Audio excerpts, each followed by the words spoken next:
and cheese. It's awesome. I will, and I got to have a tomato on a burger. Right? Yeah, sorry. Like, you guys interrupted us. Yeah. Okay, so we're talking sandwiches here, and we're talking about items that would. Okay, welcome to the show. It's the Randy Karraker Show. Matthew Rocchio, Randy Karraker, presented by DraftKings, where the crown is yours. And we were talking about, okay, so you know how the myth, and I think it is a myth, that if the little feed bin for a cow breaks and all the feed comes out, that a cow would eat it till its stomach explodes. I don't know if it's a myth or true, but I do know this. If like a bin of hard shell tacos or a bin of BLTs would break and I could eat unlimited hard shell tacos or BLTs, my stomach would explode. I could eat that many.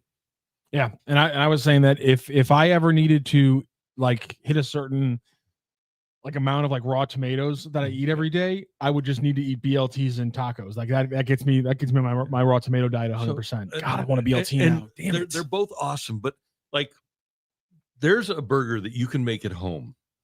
If you go get the burger blend or get the pre-made burger at the Smokehouse in Chesterfield, the best burger I've ever had.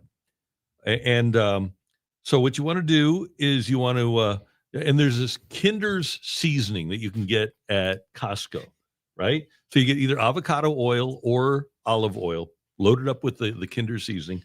Put that baby on the grill for how you want to make it. If you can get a potato bun, all the better. Brioche bun is great. Okay. And toast that bun with olive oil again on the grill. So you've got the burger, you've got your bun, then sliced tomato, lettuce, and I don't do onion on mine. So I do lettuce, tomato, and cheese, either cheddar or American. And then here's my big thing. You can either get Italian dressing. What I do is I just mix ketchup and Miracle Whip. Ooh, there you go. And that's my play. That's my burger at home. And it's the best burgers in town. Okay. For those of you that aren't in St. Louis, apologize. But for those of you that are in St. Louis, I have to apologize too. I've never had a burger from Max Local Eats. Never have. Best burger like in America. And I still haven't had it. That was the place that sent me on my quest to find the best burger in St. Louis. Because and is that it? It's still near the top, because that I went to Max back when it was a hole in a wall at Tam Bar and Grill in Dogtown, where they then moved to their big spacious location down Oakland now. Yep. And yeah, that place is incredible. The thing about Max Local Eat Burger, and I love it when places have very specific things that work for their flavor palettes. Max Local Eats has a very specific pickle that they put on their burger that's supposed to like really work with kind of like the fat choices they use in their burger and things like that. Perfect pickle choice, but it's hard to beat Carl's Drive-In. Carl's is really good. It's hard to beat Village Bar. Right? Manchester. Manchester and Dallas. Literally, just drive Manchester tip to tip, and you'll hit those two. You used to be able to just heck. Max Local Eats used to be right off Manchester. It used to be the burger capital of America on this one road right next to us. But those three are so tough to beat in St. Louis. They're so good. And Alex Klob's Miracle Whip is like something sugar eating sugar-free chocolate. Just get the mayo and live a little. Duke's mayo is great, and if you go Duke's mayo, just as good as Miracle Whip. Miracle Whip just mixes better with ketchup. But yeah, if you do ketchup and Duke's, you're golden. Okay, Cardinals lost last night to the Reds. Who has a better future? I think the Reds have so much better of a future than the Cardinals do because of their young starting pitching. That Hunter Green is a stud. The guy who's going to pitch tonight is Abbott is a stud. They've got the number one pick from last year. I think there's a guy, Graham Ashcraft, in the Reds bullpen, was a starter. I think he'd be the Cardinals' number 1 or 2 starter right now. Yeah, there'd be no doubt about that in my mind. So I think that the Reds are really, really good. And last night, when you tear apart your bullpen like the Cardinals did, they knew what was going to happen. And some of the bullpen guys have pitched really well. Last night, when they weren't available, the guys that you like, then all of a sudden things start falling apart and you allow 8 runs in 3 innings, which is obviously exactly what happened to the Cardinals as they lose 11-6. Okay, sunshine lollipops. Oh yeah, there you go. 60-cent drinks at Mobile on the Run today, kids. 6 runs, doesn't matter whether you win or lose. So yeah, sunshine lollipops there. Bad bullpen. Great job by Liberatore. Another sunshine lollipops and some. The offense is what it is. And here's the thing: we were. I asked Katie Wu this morning on the TV show if anybody's run out of who's used up their runway negatively. And she said Gorman is the guy. I kind of feel the same way when you look at the way they're deploying Walker. And I know that I'm 99% sure that Walker is going to be back.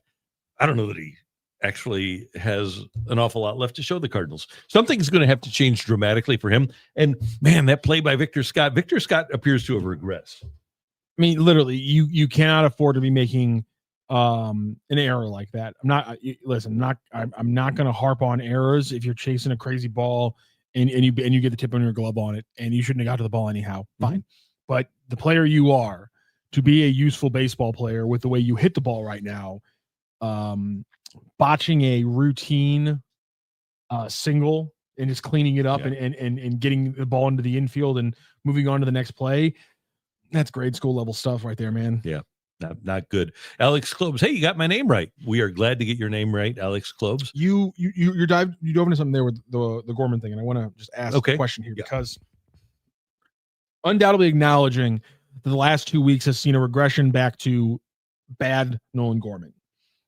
Does it make sense to take 2 weeks that are the first 2 weeks in September of a lost season and give those and use that as like a straw that broke the camel's back and ignore a strong June, July, and first 2 weeks of August?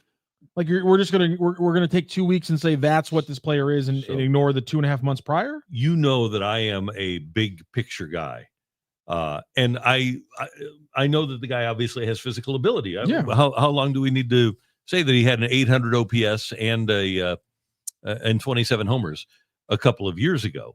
But at this stage, he's kind of regressed again. And I thought he was on an upward trajectory, but now he seems to have kind of fallen back into what he was before he made those changes. And if we look at since the All-Star break, 197, 296, 348 is the slash.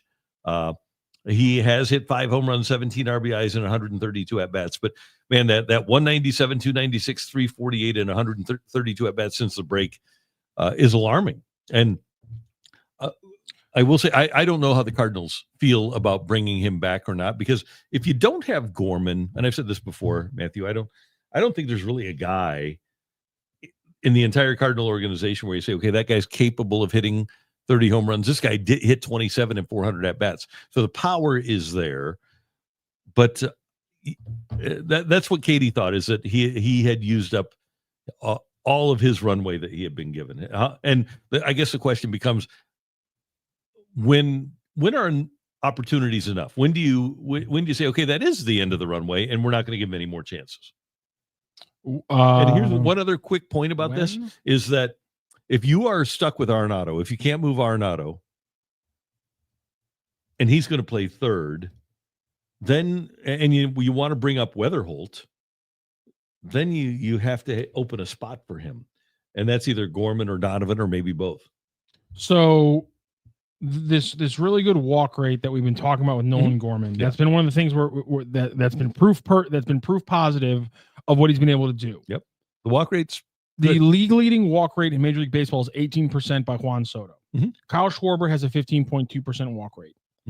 Nolan Gorman in August had a 15.6% walk rate. Yep, with a 722 OPS. Walks don't thrill me. I know they don't thrill you, but it's about using them as a metric for, is he developing as a hitter? That's been my entire argument. Going back to this, is the strikeout rate is like 40.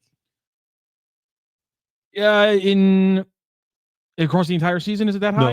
No. In the last since the break. The break, I'm just looking at August. I'm trying to separate August, the 2 bad weeks of September. They have been bad with August. So let me do the math really quick here on the strikeout rate. So 33, yeah, it's gonna be pretty high. Yeah, 38% in that same run. So he's striking out, and that is trouble. That's three true outcome stuff. It is, and so. But my point is that he's shown the growth, and should we ignore the fact that he changed his approach to the plate across 3 months and focus on 2 weeks of falling apart? And my thing is that you brought up the variable that is being brought into this discussion that I don't think should be involved in this discussion, which is they're making decisions on Nolan Gorman because of another player on the roster. Yeah. And that's not how you should be making decisions on Nolan Gorman when the other player on the roster is a 34-year-old who's not in your plans. But I think it factors in. And the thing is, and let's go back to Dylan Carlson. Dylan Carlson, after he finished 3rd in Rookie of the Year voting in 21, and I didn't want to trade him after 21 or even 22 because he showed the ability. But the Cardinals have shown a propensity to keep players too long lately. That's true. Guys that have ability, and I would want to move the player and get something of reasonable value back in return, even if he turns out to be a good player before he loses value. One other quick point about a situation like the one that Gorman and Walker are in. Brant Brown was brought in here. The change was made from Turner Ward to Brant Brown with the specific idea of improving Gorman and Walker. And I don't think it's Brant Brown's fault that Gorman and Walker have not, over the course of the entire 5.5 months, it'll be 6 months, they aren't going to improve. I don't think that's Brad Brown's fault. I think that these guys just haven't been able to find it yet. And I'm not, like I've said before, I'm not convinced that they won't be able to do it. There's a chance that they will, but I just wonder if they'll be able to do it here. Skywalker 1982. I think all bets are off for everyone when Bloom takes over. I think Weatherholt is very safe. I think Winn is very safe. I think McGreevy is very safe. Obviously, Doyle is very safe. They really like Quinn Matthews a lot. I think he's safe. And I think Burleson is safe here. I think all bets are off, but I think many of the bets are. That's fair. Yeah, I think there's a lot of players that he wants a more flexible roster is the bottom line. And so there's going to be players that you have to get rid of off this roster to give him some flexibility. And I think that's a huge factor going forward is flexibility. And considering, to your point, he might have a giant thing that hampers his flexibility at third base. Getting flexibility at other points will be a key to Chaim Bloom this offseason. Yeah. Bill Downton, Victor Scott, last 30 games, 153 average, 194 slug. That's not great. And he can't be making little defensive mistakes like that. Mason Windu says, Gorman appears to be a below average defender, maybe average at least. He apparently is still dealing with a back thing, and yet he's how long has he had that? Well, about a week back. Okay, and yet he's still able to make the play he made at third base against the Brewers. Yeah, like tell me the guy. I mean, literally a diving stop on the line, and then he has the arm strength. People don't think he has the arm strength. They're clearly, in my opinion, insane. Yeah, like you are ignoring facts at this point. That might be his butt best defensive tool. Yeah, and from his butt makes that throw to first base to get the out. I mean, listen, you can say, well, it's only one play. Below average defenders don't make that play even one time at third base, in my opinion. Especially guys who have only been playing in that position in the major leagues for the last 2 months. Give a guy a year to really an offseason to work on that position. He can make those plays. For me, the defensive factor isn't a thing anymore. He's a good enough defender for what his bat should be if it's what it is supposed to be. Yeah, he will be, if he plays third base every day, Nolan Gorman will be at least league average. His defense will be good enough to win with. Yes. The question is his bat going to rise to that level? Could he be Max Muncy Max Muncy, that might be the comp. If you look at Muncy's career numbers, he could play third, like this is the Dodgers' Max Muncy. He could play third like Muncy and maybe hit like him, low average, a few home runs. So Muncy, his best year, what was his best OPS? He had an 889. He had an 895. So, 36 homers, 94 RBIs with a 249 average. That might be the max. And then Muncy followed that up with a 196, 329, 384 with 21 homers, 69 RBIs. That might be more along the lines of what Gorman becomes. And Muncy did that, by the way. Again, 196 batting average, 713 OPS, 21 homers, 69 RBIs. But they gave him 565 at-bats in 2022. So that might be what Nolan Gorman is. Actually, that kind of is what Nolan Gorman is right now.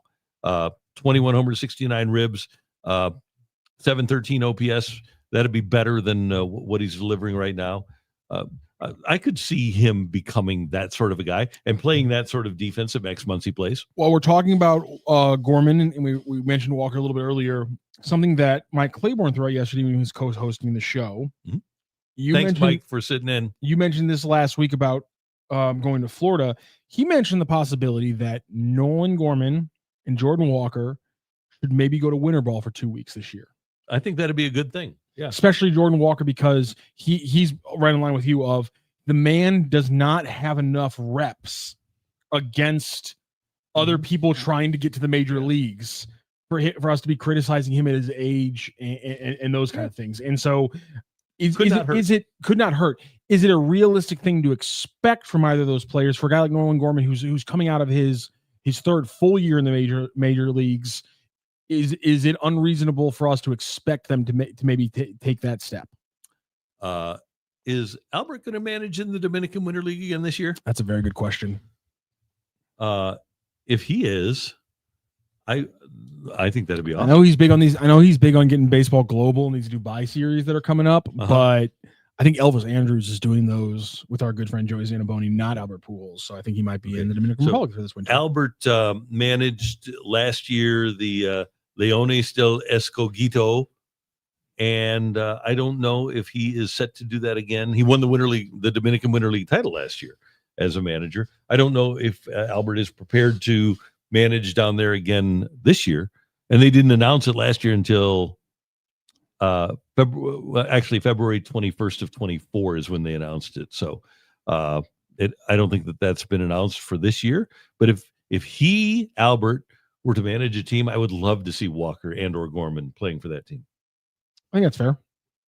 Walker can improve his AAA until he's beating down the door. That's from Graham. We also have King Echo, who says the Cardinals just need to give up on Jordan Walker. It would have happened by now. It shouldn't be this difficult if you have talent. Well, here's the thing: baseball's hard. Everybody else there's talent. That's Joe Torre would always when I would walk in, and because Joe was awesome and is awesome, and he would listen to my show every night, and when he would bring me into his office and say, you got to remember when somebody was scuffling, and I would say that, give up on the guy. See, baseball's hard. He said, I played this game. I played it at a really high level, played it at a really low level, and he managed for a long time. He said, baseball's hard, and it's never easy. It's never easy. And I think if you know anything at all about the game and you watch the game, and you watch Jordan Walker, it's pretty clear to see that he's got talent. The problem is not talent, it's executing and getting the most out of that talent. But in terms of bat speed, in terms of exit velocity, in terms of the 5 tools, hit for power, run, field, throw, he's done it at the minor league level. He's done it at the major league level. He just hasn't done it consistently. And what he needs to do, and goes back to what Brant Brown talked about with the Gas House Gang guys, he's got to apply himself mentally, and he's got to simply apply himself. But no, his lack of success has nothing to do with talent. There are millions of guys that don't have talent. We don't have talent. And there are a lot of guys that are wasted talent at the moment. I would suggest that if Walker fails, it's the latter, that he's wasted talent, but it has nothing to do with a lack of talent that he isn't succeeding. We have some people with still some positivity about Jordan Walker, which is not necessarily in a Cardinal uniform. You mama, we will end up trading Walker to Cleveland, and he will hit 40 home runs. Alex Clobes, he will single-handedly bring Cleveland to the playoffs. Yeah. And RDH 66, while you bring up Brand Brown, he says, if you bring back Gorman and Walker, then you need to bring in a new hitting coach. That's a smart thing. When I have a quarterback and he's having a bad year, my thought process is just get another offensive coordinator. That'll change things finally. Just a new offensive coordinator. Change some terminology, make him change how he swings the bat a little bit. That's the solve. It's not consistency that's the key here. It's change. Yep. And Graham, and you're right on here, Graham, he needs to really take plate discipline and preparation seriously. And that's part of what makes it hard. You can have talent, but not have great plate discipline. And I think and he told that. I think Katie Wu had the piece. It might have been Derek Gould. Somebody had a piece about, I think it was Derek actually at STL Today a couple of weeks ago, where he was talking about what he needs to do to be successful. And that is be more disciplined at the plate and be more consistent with his discipline at the plate.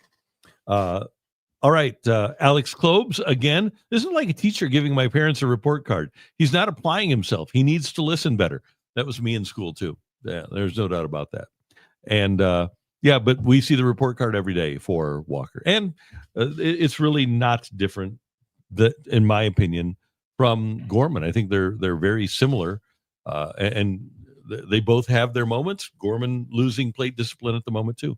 RDH 66, Tony Banks had talent too. Charlie Army's always said that if you would line up Randall Cunningham, Tony Banks, and Kurt Warner, and you didn't know who was who, and you were just looking at physical attributes of what you look for in a quarterback, that it would have been Cunningham 1, Banks 2, Warner 3, in terms of physical ability and talent.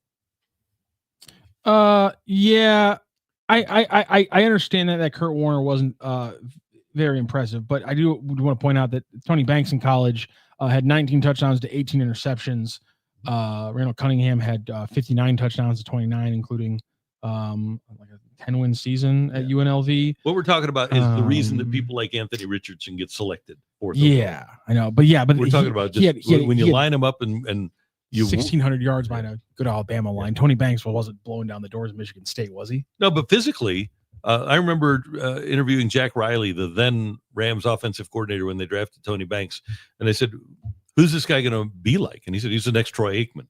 Good Lord. Yeah, they thought that he had that. And when you look at the arm strength, when you look at the size, they thought that he had that sort of ability. I know Brady broke the mold, but if you're not a starter in college, you're not throwing over 60% completion, and you're not throwing almost 2 times more touchdowns than interceptions, the chances that you're going to be successful in the league is almost goose-egg. That's the way I would approach drafting a quarterback. No question about it. That's crazy. That's man, that's crazy to me. But Warner, yeah, Warner didn't start until his last year in school either. Now those guys are they're a different breed altogether. But yeah, and especially now, because basically what they run in college is the same thing that they run in the pros. So it should theoretically be easier to scout a quarterback. Anyway. I don't think I've ever looked at Kurt Warner's college stats before come to my mind. I think he only played the last year at Northern Iowa.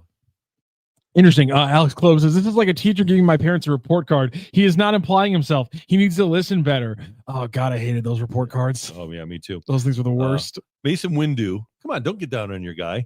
Winn had a 730 OPS in 2024 and dropped to 673 for this season. So that's one player with substantial regression.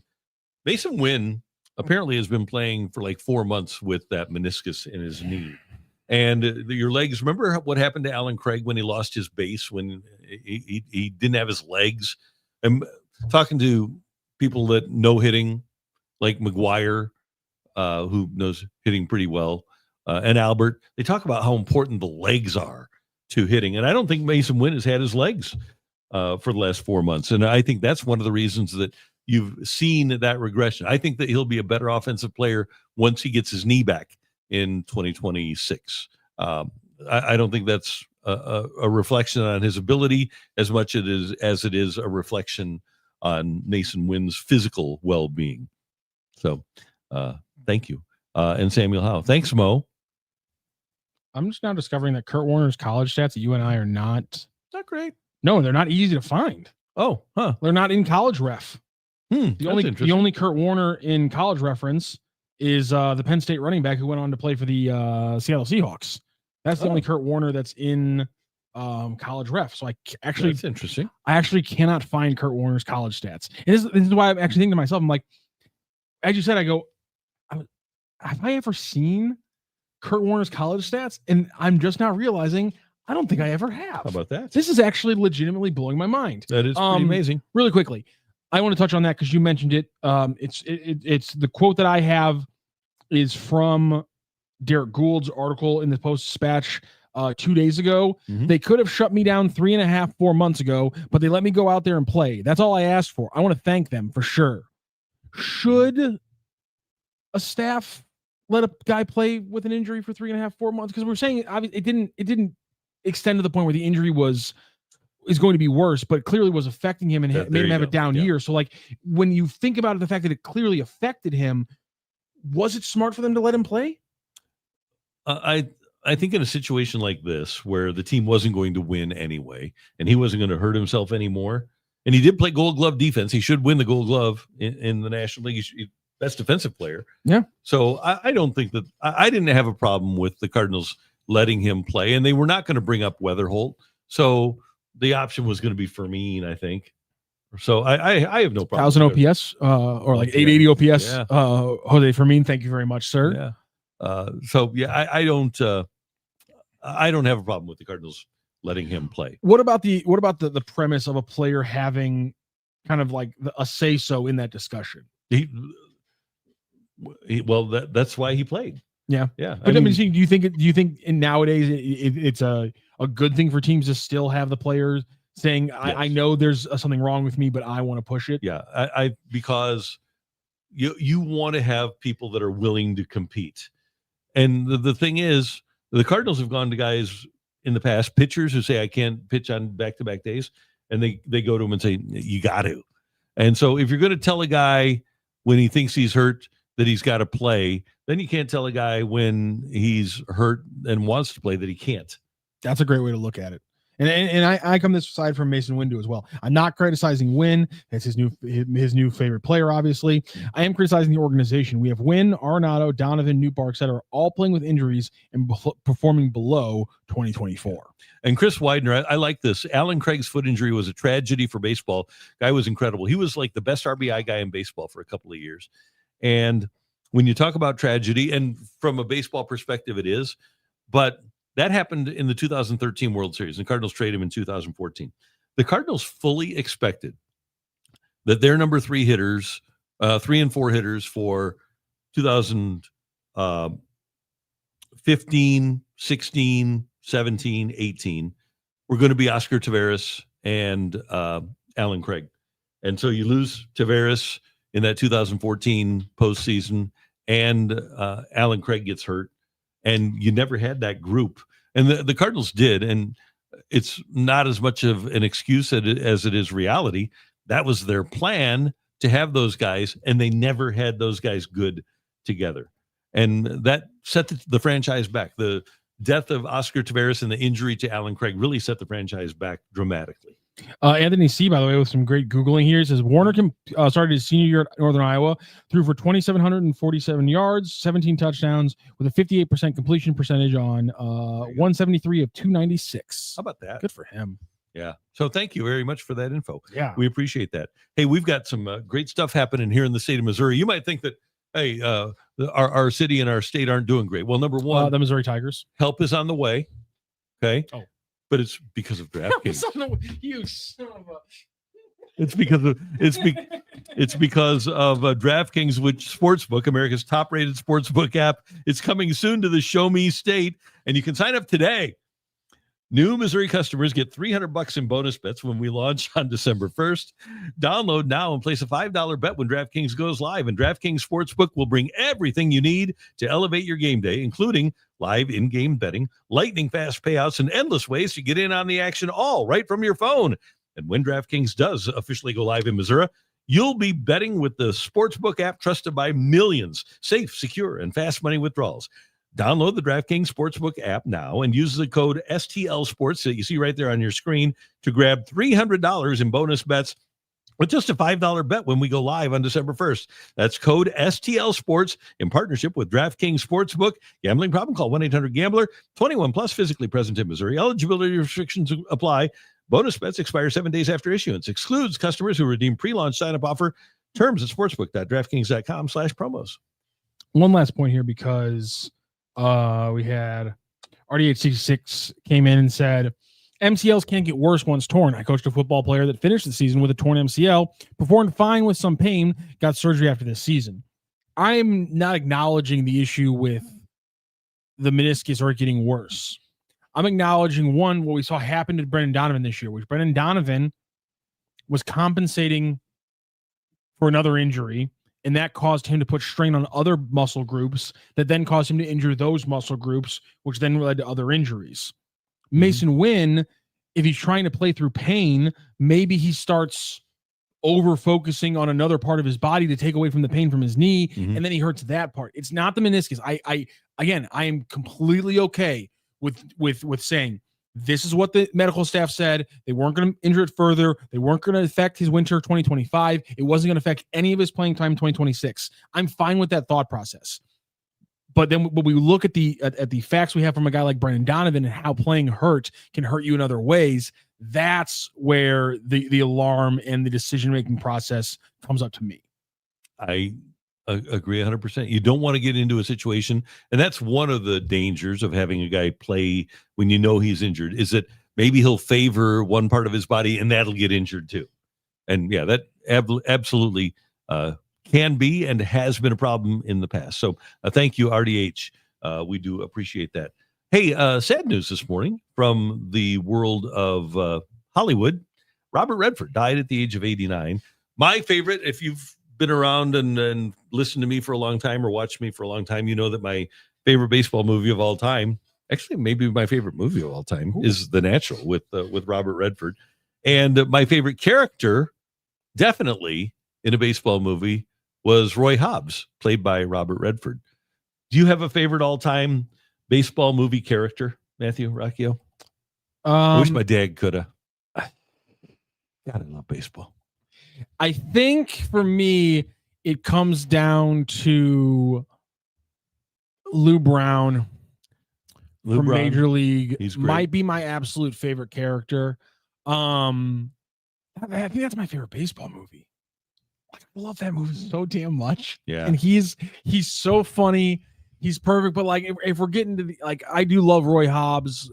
My family is a natural family. That was like the baseball movie that my mom always thought was the best. I was raised to kind of react to the lights exploding to the home run, kind of like the poetic, magisterial moment that it is. But I think Lou Brown might be my favorite baseball movie character. I love him so much. I mean, Willie Mays Hayes is so perfect. Yeah, the group of characters in Major League is so good. I love Wesley Snipes, who plays Willie Mays Hayes.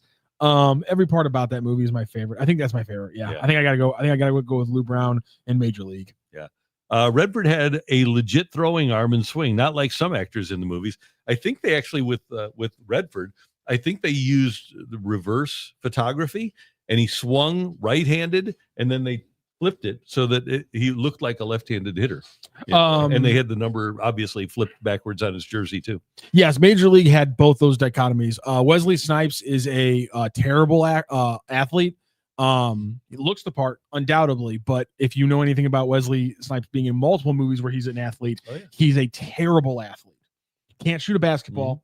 And you can tell if you really break down why man can't jump, and terrible at baseball.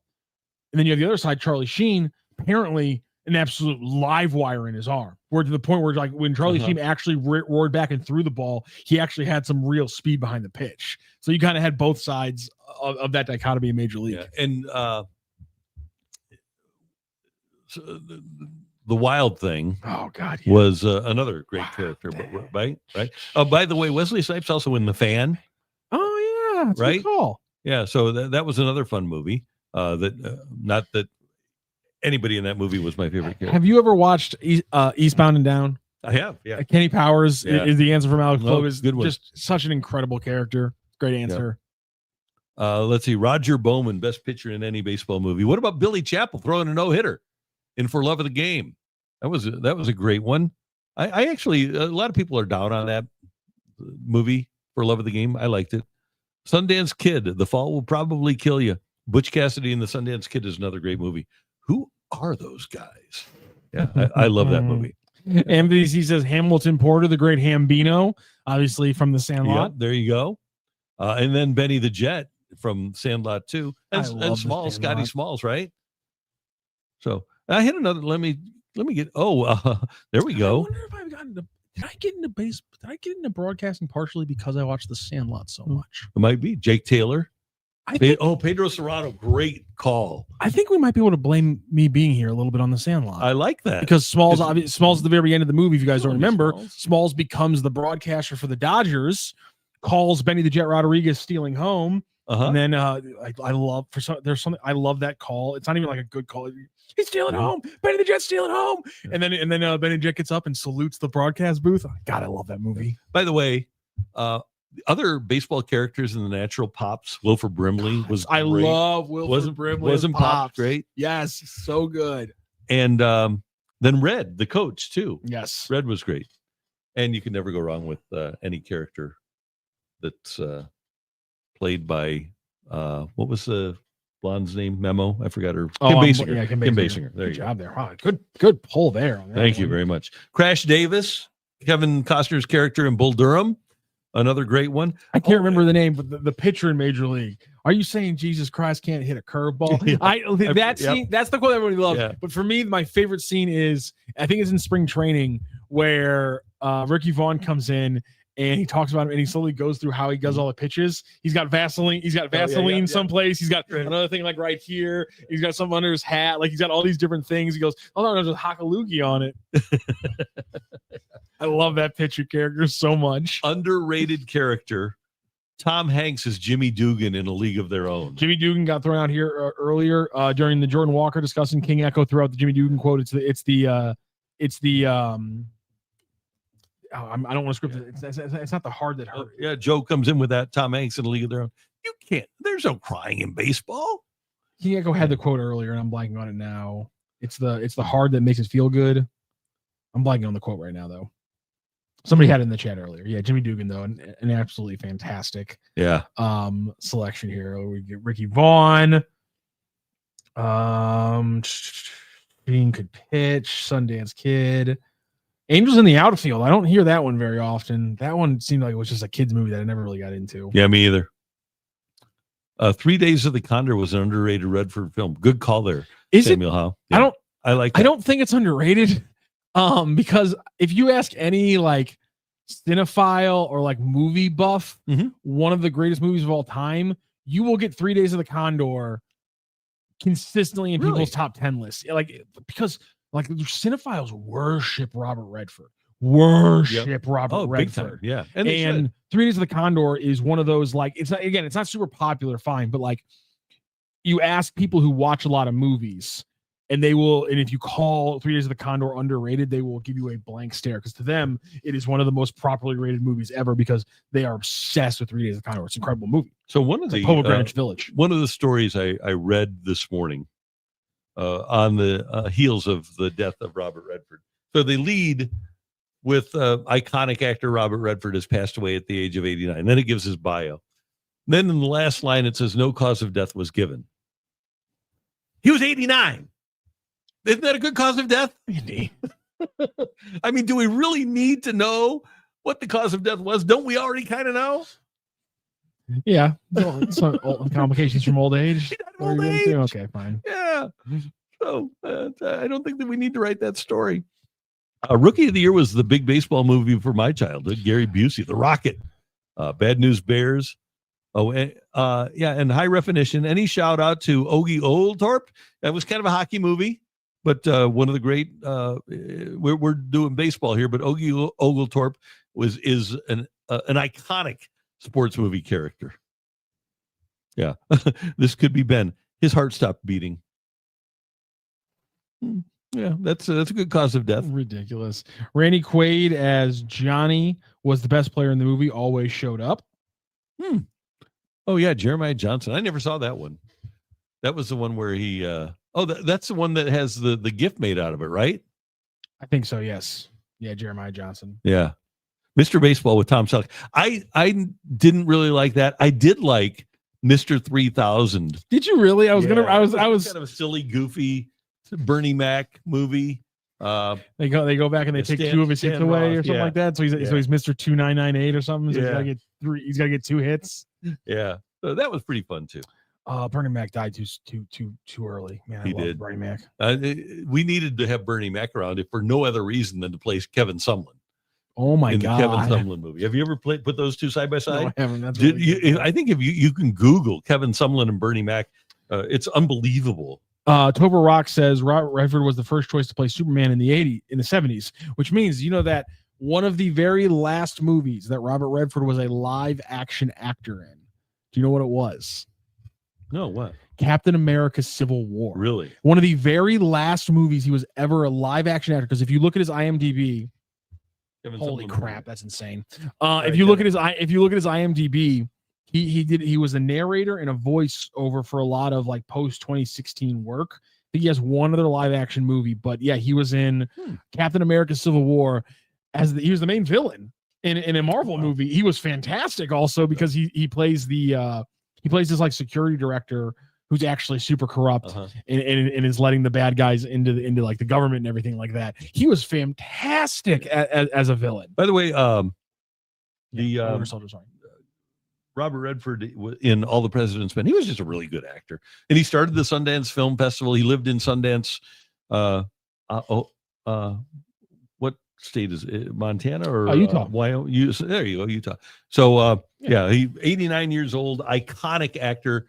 Robert Redford dead at the age of 89. And I guess we're all going to go at some point. I didn't realize his face got really wrinkly. I guess when you get old, your face gets really wrinkly. Yeah, I think so. So his got really wrinkly. I really liked the rookie movie with Dennis Quaid. That one was one of those. We owned that VHS in the 90s, and so therefore I watched that movie a lot. Oh, okay, that's reasonable. Good. It's one of those things where if you had the movie, you watched a lot. Yeah. So you really liked Moneyball.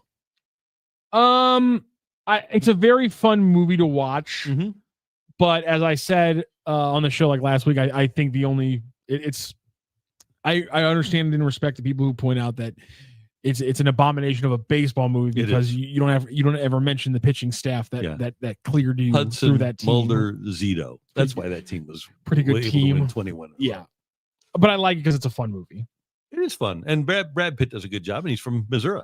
Yeah, Brad Pitt is I think fantastic. Jonah Hill, you like that Jonah Hill or the funny Jonah Hill? I like that Jonah Hill. I mean, Philip Seymour Hoffman as Art Howe is incredible. Yeah, he's incredible as Art Howe. And listen, it's a great movie because I know it's kitschy and things like that, but the audio editing combined with the cinematography of the Scott Hatterberg home run is a perfect bit of movie making.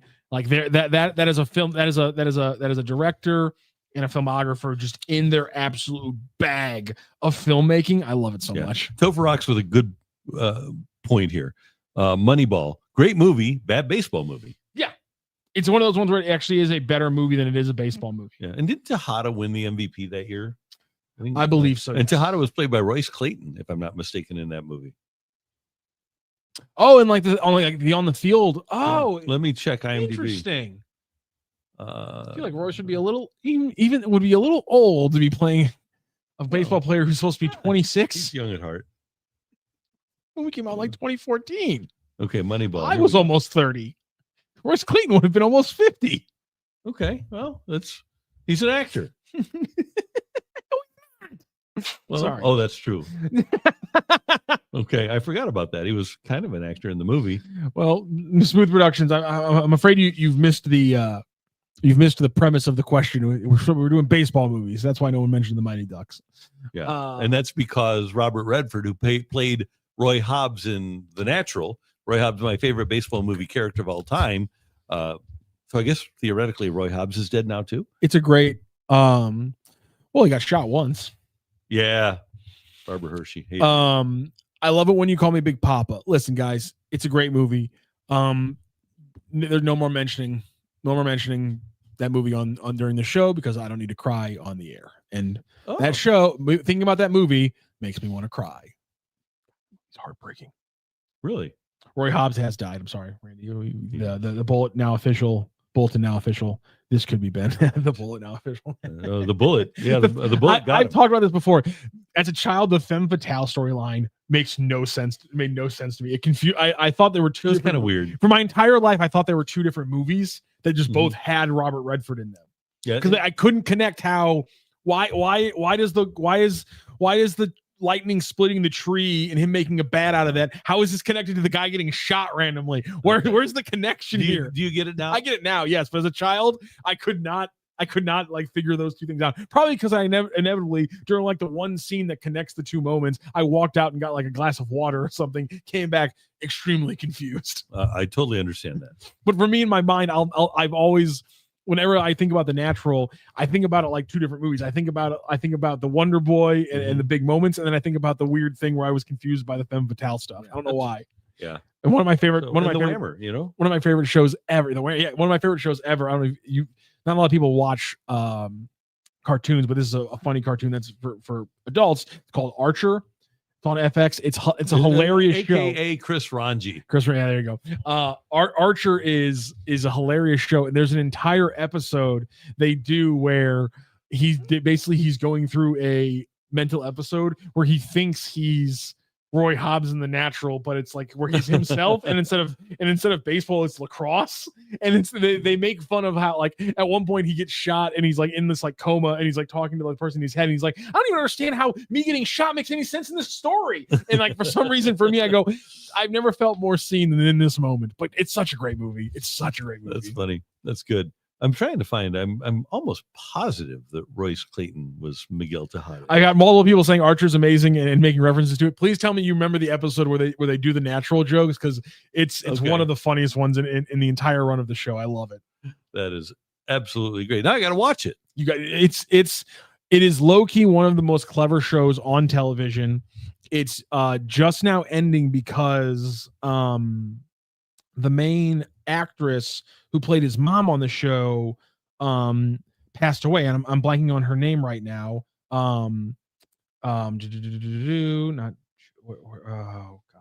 Jessica Walters. Oh, okay. She played the voice of the mom of the secret spy who runs the spy agency. So the show literally ran up until I think Jessica Walters passed away, and I think they did one more season after she passed away, and now they're done with the show. It's an incredible show. It's animated about this like fake spy agency. Mm-hmm. The best part is that for about 10 years the show ran, and the name of the spy agency was ISIS. And then ISIS happened, and so they had to change the name of the company in the show, which is, and they don't even like acknowledge they did it. It's just one day it's just kind of different. They make one little like storyline change. It's an incredible show. It's on Hulu. Every episode is, and it's 10 seasons of just some of the most ridiculous, best comedy you've ever seen. Funny. By the way, Royce Clayton did indeed play. That's Miguel wild. Tejada, yeah. I've never thought about that, about the former athletes and stuff who have played in movies like that where they have to do the simulated games and things like that, because like you have moments like that where you have to completely simulate the game because you're talking about a game that happened 20 years ago, as opposed to like Abbott Elementary, which is like shooting an episode at a Phillies game right now. So the actual footage they'll have will be the real Phillies game, but like they had to recreate these moments for the A's. It's like got Royce Clayton to play a fictional shortstop. Isn't that weird? That's so weird. How old was he? I don't know. So Royce Clayton right now is 55 years old.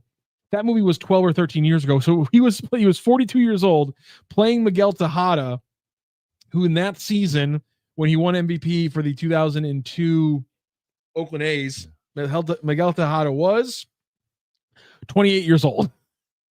So 42-year-old Royce Clayton was playing 28-year-old. It's not actually that crazy. Yeah, that movie's release date was September 23rd, 2011. 2011. So not 14 years off. Yeah. So Royce was 40 years old playing a 28-year-old Miguel Tejada. That's pretty fun. I like that. All right. So you learn something new every day. All right. We've got other stuff to get to. Somebody says, if you ever watch Archer, do not look up the actor who does his voice. You know who H. John Benjamin is? No. He was in Wet Hot American Summer back in the 90s, and he's the voice of Bob on Bob's Burgers. And it does kind of throw you off a little bit, but it's a lot of fun. So, and Mason Windu, if you watch Archer, Randy, whatever you do, don't look up the actor who does his voice. Okay. I will take that advice. Thank you, Mason Windu. Shannon Wigley, it's over with Gorman and Walker. Both move on. Go get players who can hit and guys people want to go see. We can't hit or pitch, and I could care less about 90% of these players. You're right. And we see the evidence at the ballpark that people don't want to go see these players. And if they do move on from Walker and Gorman, I won't blame them. I will not blame the Cardinals at all. My question would be, in a game of power, we've already kind of established that the Cardinals don't have power pitching. And I wonder who the power hitters are going to be. I think that you will, because you aren't going to sign a home run hitter. You're not going to trade for a home run hitter. So you either have to hope that you can get lucky with one or both of those guys, or you're just going to have to take the big step back, draft guys that you hope can hit home runs, and see if you can advance that way. They're in the middle of that right now, aren't they? Yeah. And well, Walker's 23, Gorman's 25. And I just don't know if the Cardinals, because next year you don't get a top 10 pick in the draft. The way the CBA works is that if you pick in the top 10 one year, you can't pick in the top 10 in back-to-back years. So now you're looking at 2027 before you could even draft a hitter in the top 10. And it does seem like hitters are going in the top 10 right now. Although and you heard Randy Flores' explanation about that is that the top of the level hitters kind of rise to the top at a younger age. Mm-hmm. And if you're going to be a good hitter, you're going to be a good hitter from the get-go. And maybe there isn't as much to the development factor. Yeah. Compared, I'm not saying you can't develop hitters, but compare that to the long arc of developing pitchers. There's a better chance that there's a guy in the 7th round who hasn't uncovered exactly what his role is, what his style is, what his best pitch is. You can develop him across the next 5 years. The chances that you can find a hitter in the 7th round who doesn't know who he is yet and turn him into a better major league level hitter, that is such a more rarity in what they're seeing now from baseball. To that your point, hitters are now rising higher up in the draft, and people are saying we can get pitching value later, but we can't get hitting value. So what you have to hope for, because you do have a conundrum. I will not argue that you have a conundrum, but what you have to hope for, and maybe it won't happen here, but you'd hate to have your guys become like when the Twins released David Ortiz and what he became. You'd hate to have what J.D. Martinez became when Houston let him get away. What Kyle Schwarber became when the Cubs non-tendered him. If you're the Cardinals, you just hate to have those guys wind up somewhere else and succeed. But again, I go back to this. All of those guys were released or non-tendered. I don't think you just say, "Oh, we're done," and you release or non-tender those guys. But your main people now that are going to be in charge next year, they've been looking at the minor leagues for 2 years, and many of them spend all their time in the minor leagues. So what you have to do is hope that somebody has a pitcher that you like, that a team's willing to get rid of, that does like either Gorman or Walker. I'm not going to give them away if I'm the Cardinals, but am I going to look at the possibility of getting value in return for them before their value diminishes? Yes. Alex comes in and says, why are we so obsessed with quote unquote power hitters? Why not focus more on OBP and clutch hitting? Well, I think that there is a lot of focus on OBP.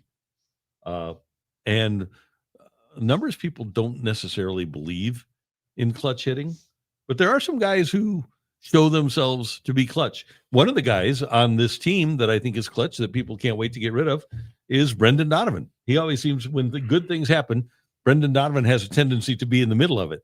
But there's a lot of people that say, well, you only have 2 years left of control of him. You got to get rid of him. Well, they have some guys that just can't hit at all.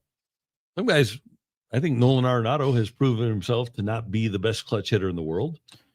historically, inning splits, clutch moment splits, matter. The issue is that you can't count on them season to season, which is a guy will have a clutch season. He'll have a season of quote unquote clutch hitting, and then he'll have 3 more years where he's a bad clutch hitter, and then he'll have another season where he's a good clutch hitter. Mm-hmm. It's like, is his approach bad one of those years? Is his approach better in those years, or is it just something that, like, with the majority of players, it's going to be an up and down thing that you can never pinpoint? Mm-hmm. I will then say, though, like with most stats, there are anomalies. And so I accept the fact that there are guys out there who consistently year after year after year are going to be better in those clutch situations.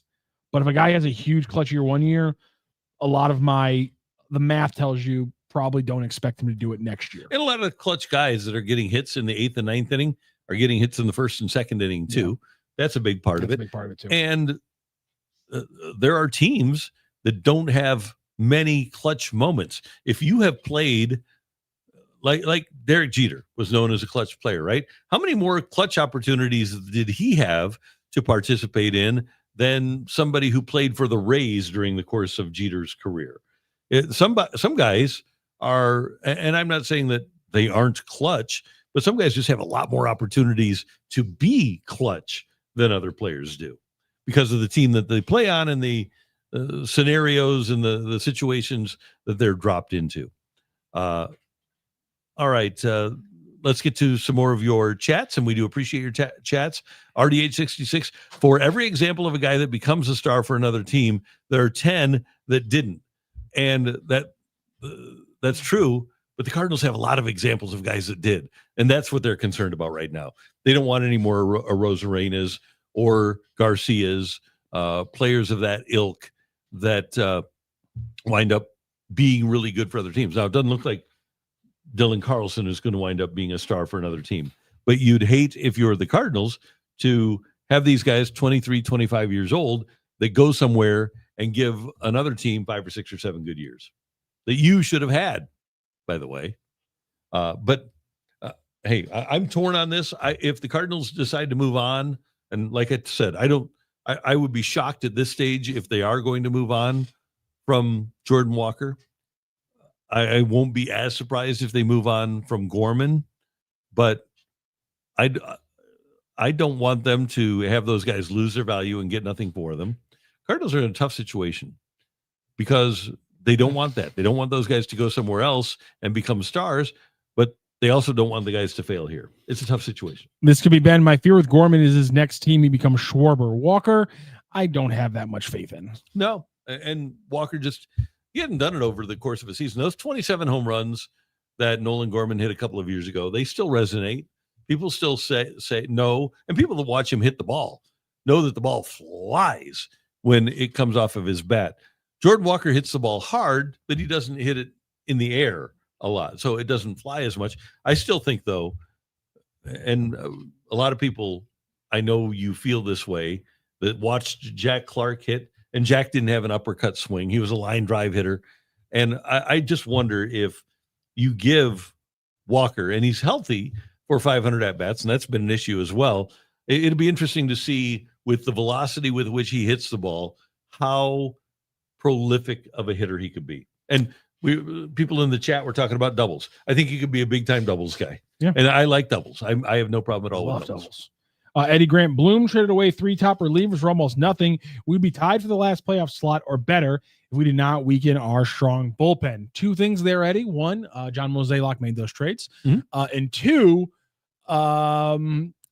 you're not going to get me angry that the Cardinals made those trades any way, shape, or form.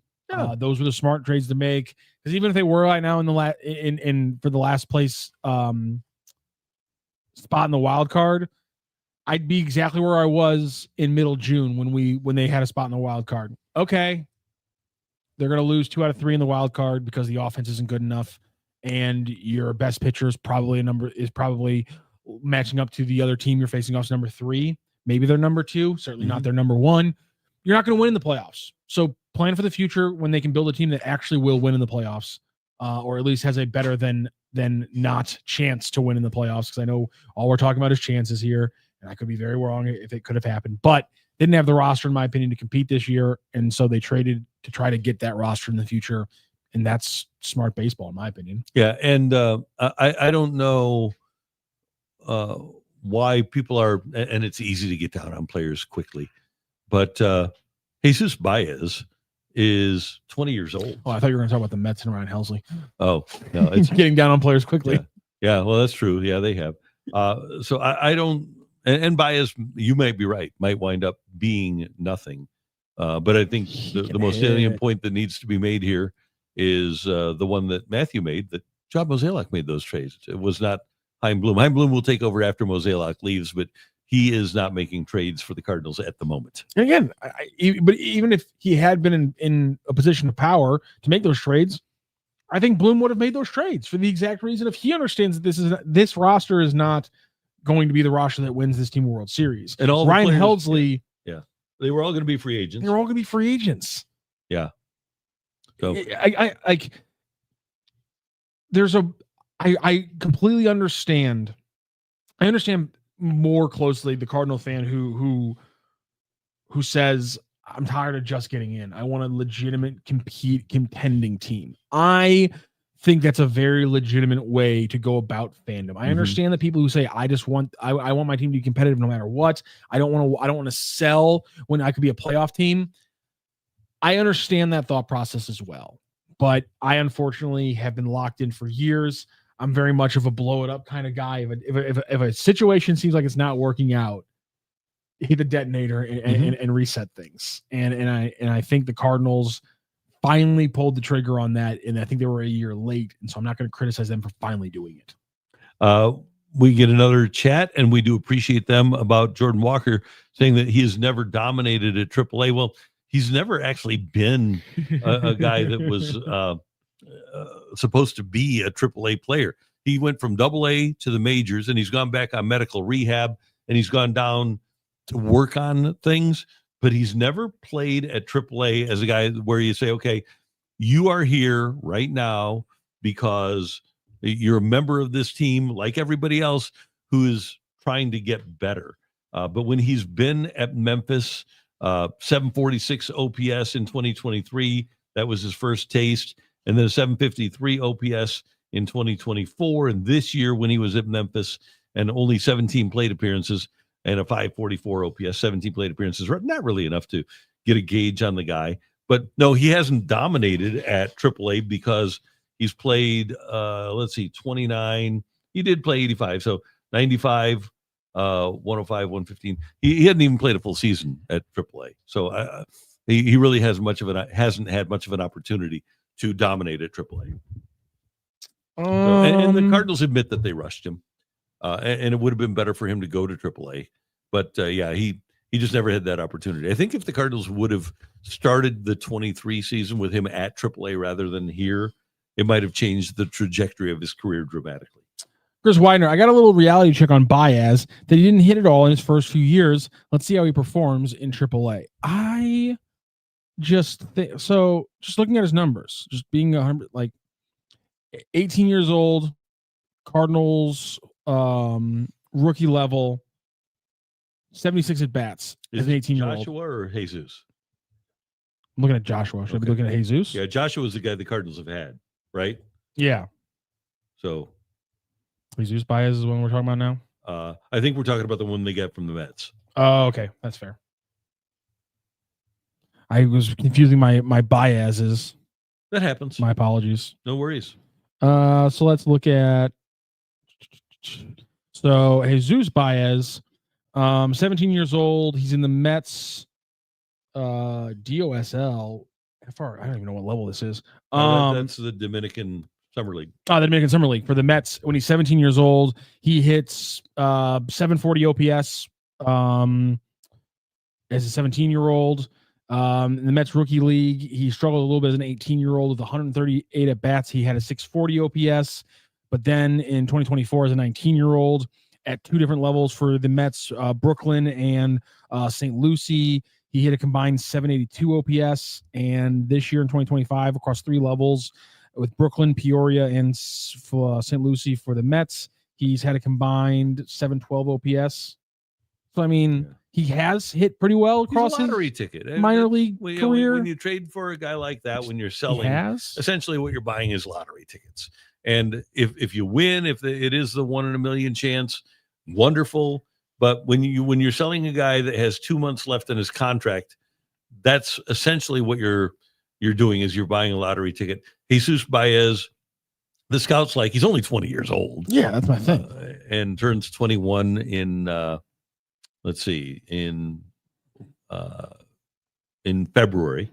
But he's the scouting grades. He's got a 50 hit, 55 power, not fast, only a 40 run, 60 arm, and then 50 in fielding and 50 overall. So he's considered a pretty good prospect. He's rated as the Cardinals' 7th best prospect right now. He was the Dominican Summer League Player of the Year, by the way. That year he had the 744 OPS in the Dominican Summer League.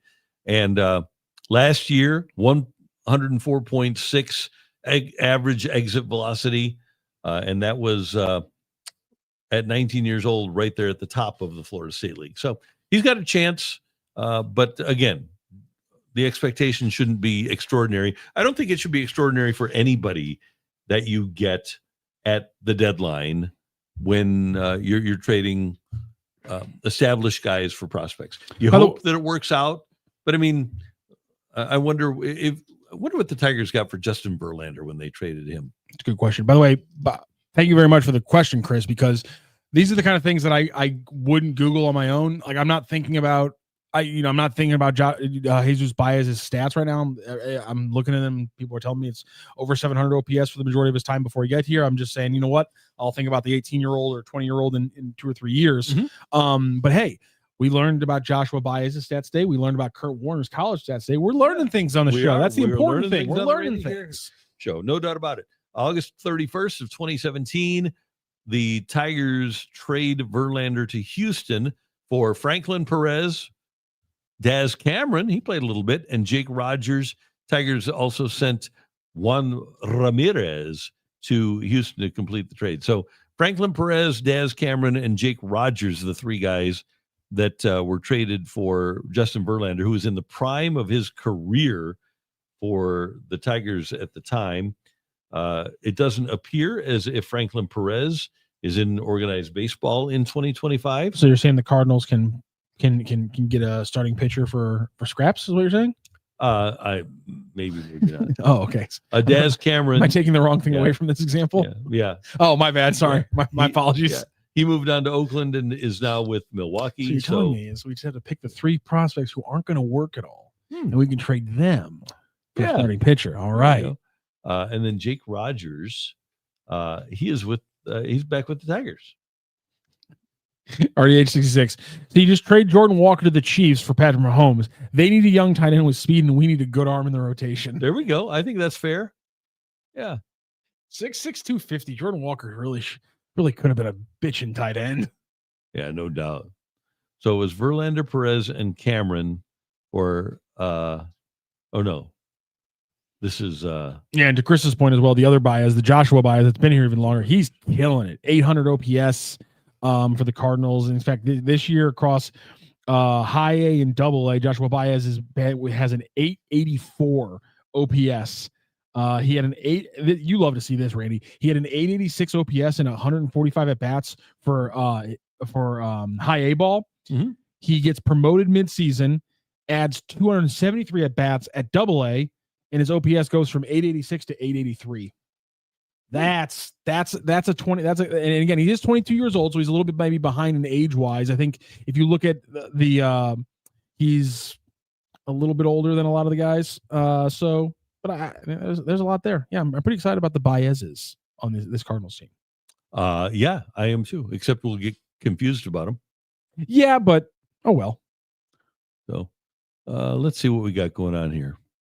If the game is on the line, I see clutch hitting as hitting with runners in scoring position, big counts, and I think there is a statistic for late. Yeah, for late and close. Yeah, let me find it. So. Hold on, I want to get this. So let me see. Has the same? If they've kicked out a stat, I always forget if it's like Thought there was some kind of clutch advanced stat for clutch hitting. Fangraphs has a stat called clutch, which represents how well a player performs in high leverage situations relative to how he performs in lower leverage situations. Interesting. And it looks like Baseball Reference also has a clutch stat as well. Let me see if I can find out exactly what it is.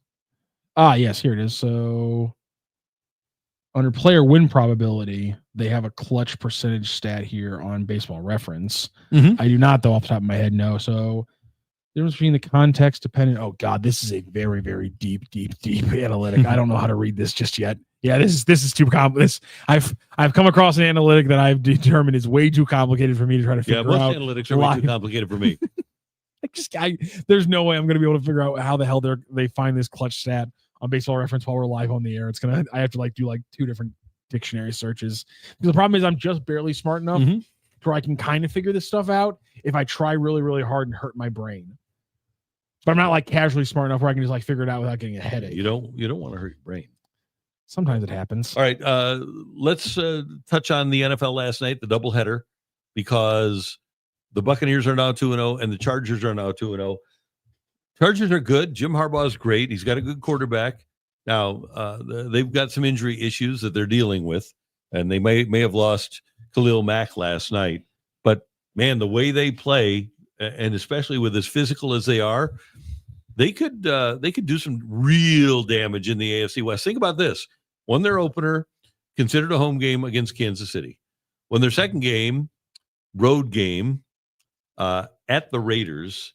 And their third game is at Denver. If they start off 3-0 and 3-0 in the division, what a huge leg up for the Chargers if they can win next week. Obviously, the wild cards are obviously there, and there should be no reason why they won't be one of the top wild card teams if they fail to take down the Chiefs. But considering the Chiefs are coming off a rough patch, and now the Chargers are looking good through 2 weeks, we now have to kind of get into the question, which is, can the Chargers or will the Chargers take the AFC West crown away from the Chiefs?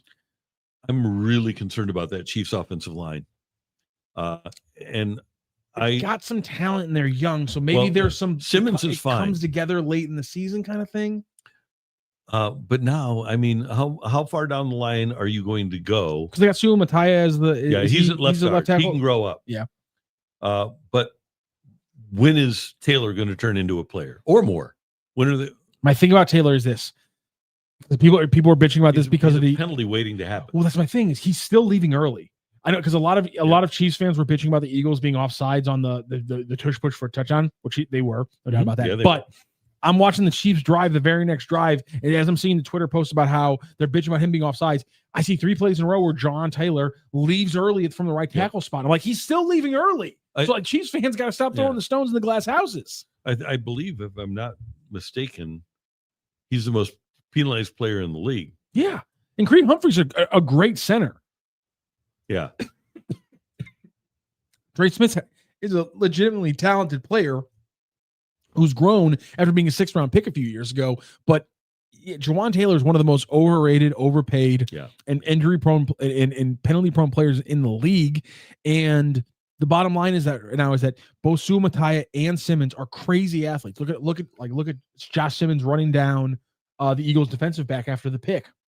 Incredible athletes. Yeah. But do they have the consistency, the cohesiveness where as young players they can lean on each other? Because that left tackle, left guard combination, the trust factor you have to have of saying, okay, here's an inside move from the defensive end. I'm passing him off to you because you're clean there, or here's a stunt move with the defensive tackle in the defensive end. Are we clear in our communication? Like, those kind of things are so tricky to put 2 young players next to each other on the same side of the line, and so far it's not really working for the Chiefs. No, it's not. And if you go back to last year, Taylor was the 2nd most penalized player in the league. Laramie Tunsil had 17, and Taylor had 16 penalties. And this year, Taylor is tied for the lead with Hudson of the Giants, who had 4 on one drive the other day. Taylor is tied for the lead in penalties in the NFL in 2025 with 5 already. So that's an issue over there. And maybe more Maybe you plug in more. You signed him as a free agent. Maybe you plug him in over there. I was shocked. Claves, old school guy. Apparently, he wasn't very excited to see the head slap back in the NFL. He was mad at James Hudson. I thought the old school guys. I thought you guys would be happy that the head slap's making a return. Love the head slap. That's one of the plays. Although I don't think offensive linemen ever used to do it. I think that used to just be the defensive lineman's move. Unless you were Conrad Dobler. Oh, would he head slap? Oh yeah. I have was it like a finishing move? Like after he had you for a little bit, just on. Yeah. So there was one time. This wasn't a head slap, but the Cardinals were losing a game. Football Cardinals were losing a game in Washington, and it was over. And it was the fourth quarter, mid-fourth quarter, and Washington takes over at their own 20, and they're just running out the clock. And Conrad Dobler was a guard, so they're playing in close quarters with one of their defensive tackles. I'll even tell you the guy's name. The guy's name was Bill Brundage. That's such a good defensive tackle name. Yeah. And Bill Brundage. Yeah. And so the Cardinals take over. Game's over. And they're just going to run out the clock because it's over. And on every single play, I heard from a reliable source that was on the field that day. Every single play for this drive, Conrad Dobler would punch Bill Brundage in the gonads. Every play, like a 12-play drive. And they got to like 8 plays, and Brundage is standing on his knees and like virtually crying and saying, Conrad, cut it the blank out. Oh, man. That's so Conrad wrong. Dobler was such a dirty player, and he was getting away with it. And he literally had an NFL defensive tackle with tears in his eyes. What an absolute asshole. Totally. Yeah, isn't that great? That's hilarious, though. So wasn't the head Oh, slap. my God. And then he did the leg whip, too, which probably was not Oh, very yeah, nice. that's dirty. Yeah. Leg whip's a dirty move. Okay, Bill Brundage. So he played from 70 to 77. Let's see if every year was. All of those years were with Washington. While we're talking about the Chiefs here, the offensive line's a worry. Do you have any faith, though, that, or where is your faith level? Because there's obviously should be some faith there, that if they get back a weapon like Worthy and they get back Rashee Rice, free Rashee, morons, can Reed, or how much do you trust Reed to be able to scheme it up that even in the playoffs, those weapons could make this offense hum without the offensive slants line. and smoke screens? If you're 3-3, when you get those guys back, 3-step drop, boom, get the ball into their hands, then it's a different animal altogether. Yeah, and that'll be the big change. And by the way, and I'm a huge Travis Kelce fan. He helped taking shots with Ricky win the championship in the my fantasy football league last year, and I was taking shots with Ricky. Done. And I am a fan of Travis Kelce, but he looks old. He looks like an old football player now. Yeah, he needs to he needs to Jason Witten his game a little bit, and he's not doing that right now. He still thinks that he's the 17-yard dig kind of guy downfield against the safety. Sorry, buddy, your job is now to beat tight ends again, or to beat linebackers again. We're not putting you out wide. You're not going mano a mano against a safety or a cornerback. That's a 2019, 2020 thing. This is not 2025. You are a tight end, and your job is to beat middle linebacker. Yeah, right. That's your job. But again, how stupid can you be if you're Travis Kelce? Also, you're supposed to be a leader of this team. How stupid can you be? I understand the young guys doing it, but you're Travis Kelce, and you wear that stupid free 4 shirt. Come on, that was so dumb by the Chiefs. And my thing is that it's like, I understand being on your teammate's side and things like that. But I think we can all agree there's certain things that we can all say, yeah, even when it comes to the teammate, I don't need you publicly criticizing the guy, but you shouldn't take his side. And getting in a car accident that's 100% your fault and injuring multiple people, potentially almost putting people's lives at risk where you could have killed them, and seems to be like something we can say, yeah, we're not going to be on your side on this one, Rashee, my bad. And not only that, but Rashee Rice accepted that penalty. The league was going to give him 10 games, and he negotiated down to 6 and accepted that penalty. So if they wanted a free 4 situation, then he should have gone down the line and complained and said, no, that's not fair. But he accepted a negotiated penalty from the league. So it is pretty disingenuous of those players to be wearing those shirts. I was very happy to see them lose after that. I'll just say that. Yeah. I'm not long. I'm not going to disagree with you. One other thing from the NFL that we didn't get to talk about yesterday with you, Randy, there seems to be some issues in Jacksonville, as whether it's Trevor Lawrence kind of throwing his hands at his coach and throwing him away. Well, he did. He undoubtedly, or it's Brian Thomas already wary of some hospital balls from Trevor Lawrence. There's some problems right now in Jacksonville. Yeah, and both the coach and the player, Liam Cohen and Trevor Lawrence, said no, it was a heat of the battle thing, and that's fine. But hit him in the chest. Yeah, and they just they put up 27 points. They've just that franchise just has to be better, and it's not just the quarterback. When you go through as many coaches as they've gone through and make as many bad decisions as their front office has made, you, at some point you've got to fix it. And hopefully they give Vianney's Jimmy Gladstone the opportunity and the time to fix everything. And I'm not sure. I used to think that Trevor Lawrence was going to be really good. I'm not sure that that's going to happen now. I mean, one of the most prototypical quarterback builds we've ever seen come out of the NFL in the last 20 years. And he's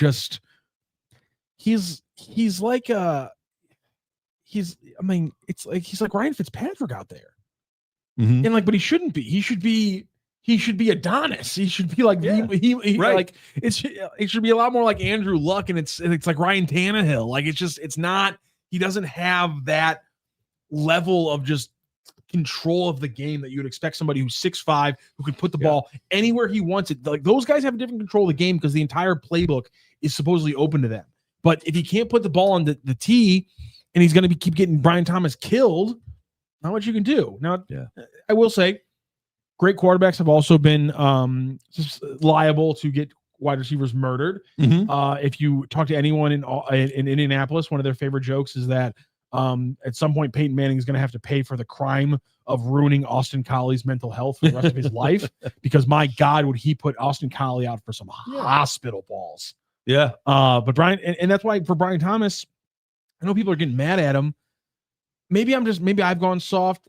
I kind of understand where he's coming from, shying away from some of these. I understand it's bad. I understand it's not the mentality you want from people. Michael Irvin just came out and said in the Cowboys documentary, talked about how would he go over the middle? He'd think about whether or not he wanted to be poor or a football player, and he made that decision every time he went across the middle that I wanted to be rich and be a football player. So I'm going to go across the middle. But I understand when you're Brian Thomas and you already have a season full of your quarterback exposing you, that if when you come across for a slant and you see two Bengals players who have you just absolutely sized up, to bail out of the play, it's not a good look. It's not what he should do. But I understand what happens in his brain in that moment. Isaac Cantori took a lot of heat for going down after making catches. Going out of bounds, yeah. But those were business moves. Yes, they did. And you have to catch the ball, but then you if you go down, make that business decision. I have no problem with making that business decision, especially now. But if you want to get your team some extra yards, you get your hands on the ball. You get hit in the head. Yeah, and you got to get your hands on the ball. Yeah, so you got to. It's like, and the thing is, like, I understand your head, you're protecting your head and things like that. But ask Torrey Holt to hold up his hands. There was a lot of times where he protected his head, but he got his hands out there, caught the ball, ducked, and as he's getting the ball, helmets are crashing into his hands as he's catching the ball, but he gets his head away from it. He slides down, and there's a reason why two of his fingers are point that way when he holds his hand up like this. But his head's okay because he still got the catch, but he played it smart. I am like I said, I thought Trevor Lawrence was going to be good. I thought that he was going to be in a perfect situation with Doug Peterson. That's fair. I don't know what happened there. I get the whole Urban Meyer disaster, but I thought Peterson was a good choice for them. Maybe Peterson lost his mojo because his last year in Philadelphia didn't go great either. But now you have another creative offensive coach in Liam Cohen, and at some point it's got to stop being the coaching and it's got to start being the player. And I don't know if we've reached that point with Trevor Lawrence now, but they've surrounded him with pretty good talent. They've surrounded him with what is at least appears to be pretty good coaching. So at some point, it's got to fall on Trevor. That's the thing is, whereas Liam Cohen comes from the Rams and the Buccaneers. Mhm. And in both of those cases, we have pretty good examples of an ability to scheme it up for a quarterback. Obviously, when he was the offensive coordinator for McVay in LA in 2022, pretty good. And then in 2024 with the Buccaneers last year, you've heard about the reclamation project that is Baker Mayfield, pretty good quarterback nowadays in the NFL. Got a big win last night over the Houston Texans. Clearly, Liam Cohen knows what he's doing with quarterbacks. Yeah. Is my point. Right. And so the fact that we're already having Trevor Lawrence waving him off mid-game, probably not what you want to see if you're our boy Gladstone. No. Cards, McGreevy, Reds, Abbott tonight, 6:45. Who you got? I'm gonna keep rolling with Michael McGreevy. I know there's some people who've already let some of the shine come off, and they're pissy that Michael McGreevy isn't a hard throwing, high strikeout guy. And it's like, yeah, he was drafted 3 years ago. Of course, that's not the profile he has. That's when the Cardinals weren't drafting for that yet. But he is a very good pitcher for what he is. And yes, what he is probably a low 4, high 5 in a winning roster. But the Cardinals are still going to need those kind of guys. And I think he's got a lot of talent. I think he's got a lot of old school, kind of 2004-ish, 2006-ish kind of Cardinals. Got some Jeff Suppan about him a little bit. And I think there's a role for that still in Major League Baseball. Yes, it is the back half of a rotation. But I think what McGreevy's shown this year has been a bonus. What would social media have done when John Tudor started 1-7 in 1985? I imagine they would have been apoplectic. 1-7 is what he was. Actually, I believe, if I'm not mistaken, can you check up Chris Carpenter in 2011? Check Chris Carpenter's game by game in 2011 there, and I think that might have been a 1-7 start too for Carp in 2011. But that one ended pretty good. His last game that he started, I think he might have won in 2011. So my thing is, don't judge a player on a month. Whether it's a position player or a pitcher, don't judge a player on a month or a 2-month stretch. Also, don't let yourself get over your skis. Like I saw somebody say, a pitcher with a 4.5 ERA has no business being a starting pitcher in Major League Baseball. It's quality start. Like, what do you like? I'm sorry, but again, like I use Jeff Suppan as a joke, but also because like go back to 04, 05, 06 and look at the Suppans and those guys putting up 33 starts for the Cardinals with a 4.23 ERA. And I remember in those weren't great years for those pitchers. It was a down year for the Cardinals pitching, but like everyone still knew that they were pretty solid pitchers, even though they had slightly higher than us for ERA. Wow, you're right. Oh my God. So Chris Carpenter on June 17th lost a game after going 8 innings pitched, allowing 10 hits and 4 earned runs. Good Lord, you don't see that very often anymore. And on that day, he fell to 1-7 on June 17th. I do want to point out that through those games, so he had pitched 15 starts. The Cardinals had gone the Cardinals were 4-11 in his 15 starts. Not good. He was 1-7. DFA Carpenter. And he had a 4.47 ERA across 100 innings pitched. Yeah. So not great. And those were his first 15 starts. Randy, what do you think he did over his next let's see, would it be 18? I'll say the team was, if it was 4-11 in the first 19 starts is in the second half. I'll say that they went 13-6 in those starts.